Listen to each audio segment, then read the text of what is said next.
Today has finally come. It has finally come today. Hello everybody, MisterBriGuy here for another playthrough on Kingdom Hearts Final Mix. Because this is being played on the PS4 called Kingdom Hearts The Story So Far, which contains every single Kingdom Hearts game up to 2.8, I do believe. It has every Kingdom Hearts game on there except for 3. Now, this is pretty much the chapter 3? According to like the main game part of it, mostly like chapter 2. Because chapter 1 is actually Kingdom Hearts Birth by Sleep. And then there's a little side story right after it called A Fragmentary Passage, which honestly I should be doing that instead, but I've been wanting to do this one for so long.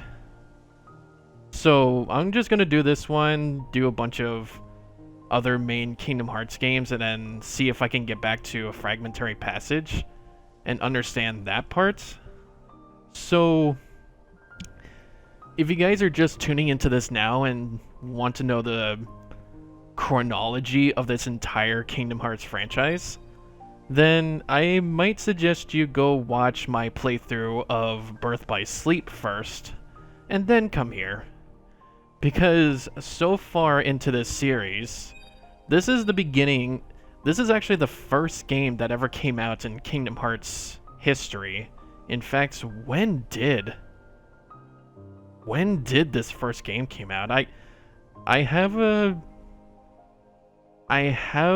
a guess that it came out 2002.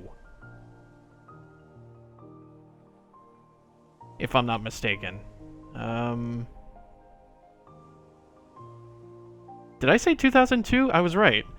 March 28th, 2002 was when the first Kingdom Hearts game came out. And then the latest release, which is actually called Kingdom Hearts Melody of Memory, that came out on the Nintendo Switch, and I'm pretty sure other consoles as well, came out in 2020. So almost 20 years of Kingdom Hearts games. In fact, 18 years to be exact.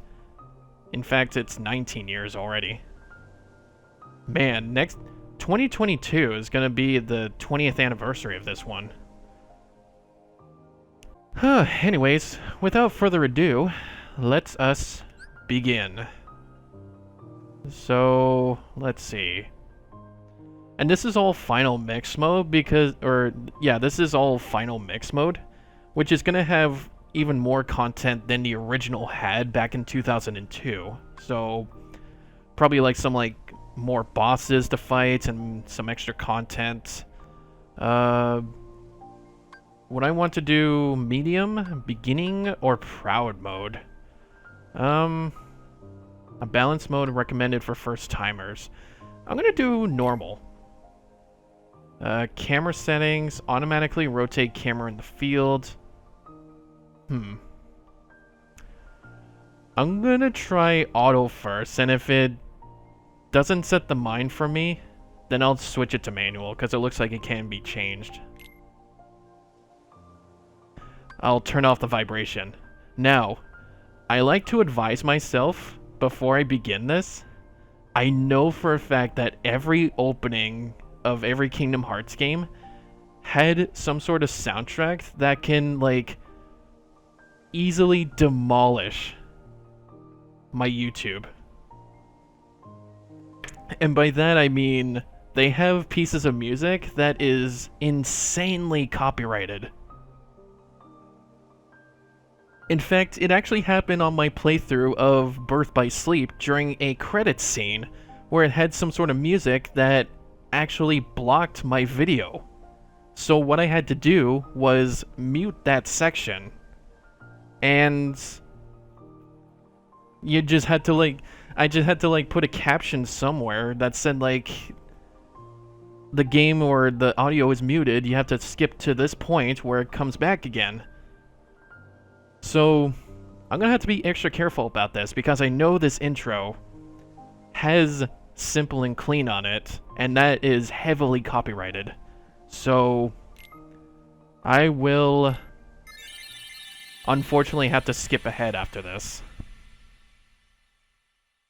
But feel free to watch this muted.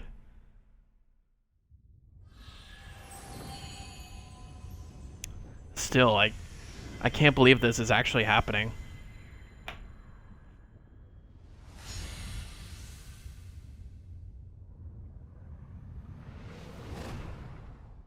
In fact, I'll probably just disappear here.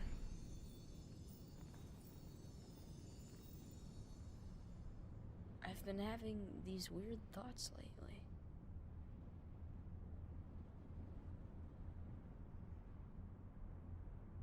Like, is any of this for real or not?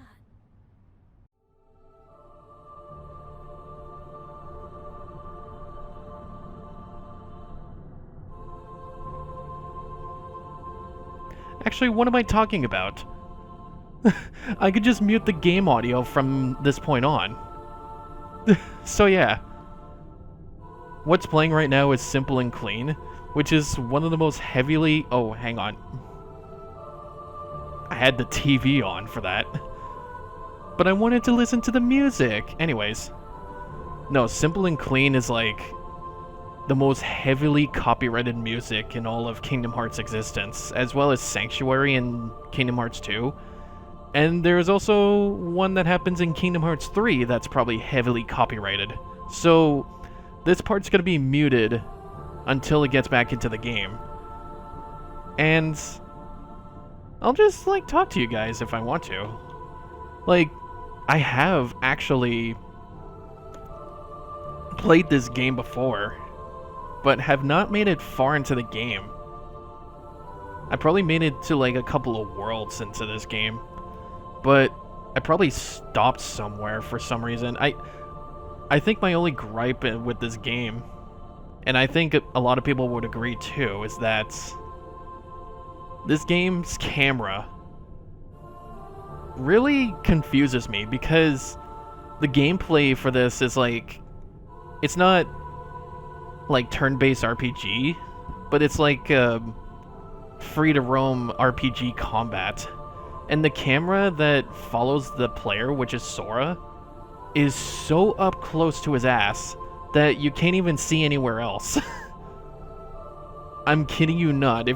Once you see this gameplay, you'll understand the camera that is up close to Sora when I'm trying to play this game. I still don't understand how everybody in this, like every human in this game, has fucking Mickey Mouse-like shoes.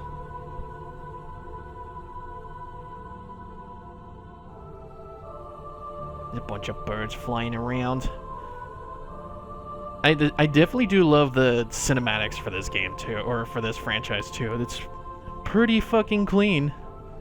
Oh hey, Snow White. Yeah, that was actually a world in oh god. That was creepy. So much to do, so little time. Take your time. Don't be afraid. Yeah, wasn't Snow White a world? In Birth by Sleep, yeah. Jesus Christ. Do you see this? Yeah, use the left stick to move. Oh my fucking god, look how crisp the frames are. This was originally playing on the PS2, which probably had fucking 30 frames per second on it. This is being played on the PS4 with 60 frames or more. But if you go to the cutscenes, it's 30 frames. Alright. Now for the choice. Power sleeps within you. If you give it form, it will give you strength. Choose well. Now, here's the choice. Yeah, press circle to jump, and the X button is pretty much to attack. Pausing. Yeah, the camera is that up close to Sora. Actually, it's not even that close up to him if you look in front of him, but if you go behind him, he's like very up close to him. In fact, he's got a really small ass in those baggy ass pants. Okay. So the choice here, oh, I guess that's to recalibrate the camera if I click on it. So you have a shield, a sword, and a staff. The best possible way to start your adventure is the shield. And I've looked it up on this, and they say the shield gives you the best abilities for any casual player in the game. So the two best abilities you'll get through this game using the shield are called Leaf Bracer and Second Chance. Now, Leaf Bracer is very important, I guess, especially in this game, because if you cast Cure, you will not be interrupted by any attacks while doing it. So that's very important. And Second Chance is an ability where it's like a focus band. If you're getting comboed by an enemy, you won't die just immediately. You will stand at 1 HP like during your combo, so that after they're done, you can run away and heal. So we're gonna pick the shield. The power of the Guardian, kindness to aid friends, a shield to repel all. Is this the power you seek? Yes. So now the second option is to give up what you will give up in exchange. Now, most people say to give up the staff, and by that means you'll actually grant more strength, but less ability points. So, if you give up the sword, you will get 4 points in strength and 3 ability points. But if you give up the staff, you'll get 5 strength points, but 1 ability point. But it wouldn't matter for ability points at the beginning of the game, is because you will grant that many later on. Like, I think if you, like, meld or kin something that can grant you the access to a lot of ability points in the future, then that's very useful. So we're going to give up the staff. The power of the mystic, inner strength, a staff of wonder and ruin. I will give up the staff. And I have chosen the power as a guardian. Yep, is the form I choose.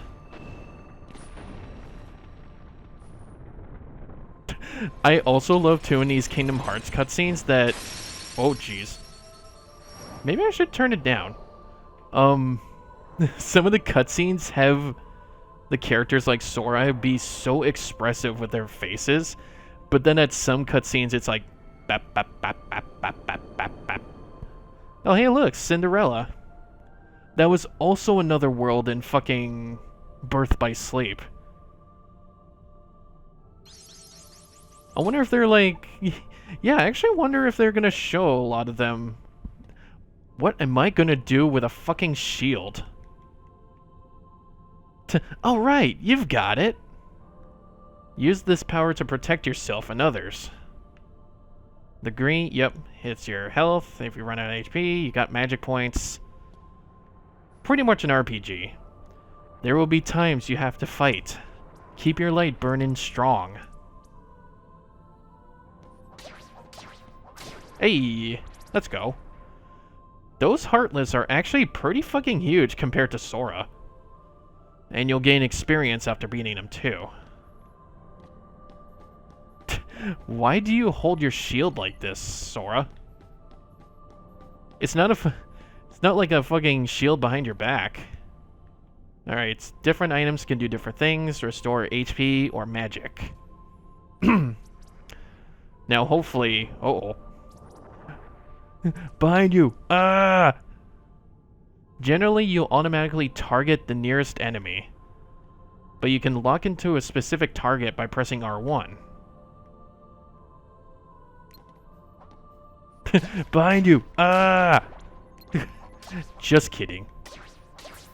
Yeah, now that I think about it, These Heartless are actually so huge compared to Sora. When I was facing him with Aqua, they were so tiny. Unless, like, Sora is actually very tiny.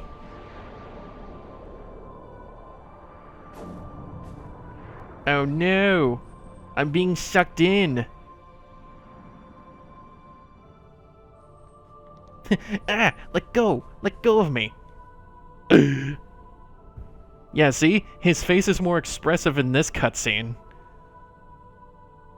Wait, what kind of flooring is this one? This doesn't have a Disney princess. Just has a bunch of hearts. Wait a minute. Oh, that's kind of bad. I just realized the camera movement when I move it. If I go, like, back and forth, it does, like, a spline movement. It doesn't, like, snap the camera movement. That's kind of bad. Yep, examine. That's kind of bad. I can't open it. It has 50% opacity. I can't open it. But I can open this chest. I'll get a potion. Or not. Right, you can push crates. I forgot you can do this. And smash them. Sometimes destroying objects yields items. And you can use the items using the D-pad here. Okay, pressing the L2 button too can also switch lock-ons for different enemies. That's pretty handy. So whenever I'm locking onto an enemy that is not my primary target, I can just press L2. That's pretty cool. Oh, that's right, because these are controls for the PS4. I don't think the first place, or I don't think the PS2 had a controller like that, or no, it definitely did. In fact, they've had the same controller ever since PS2.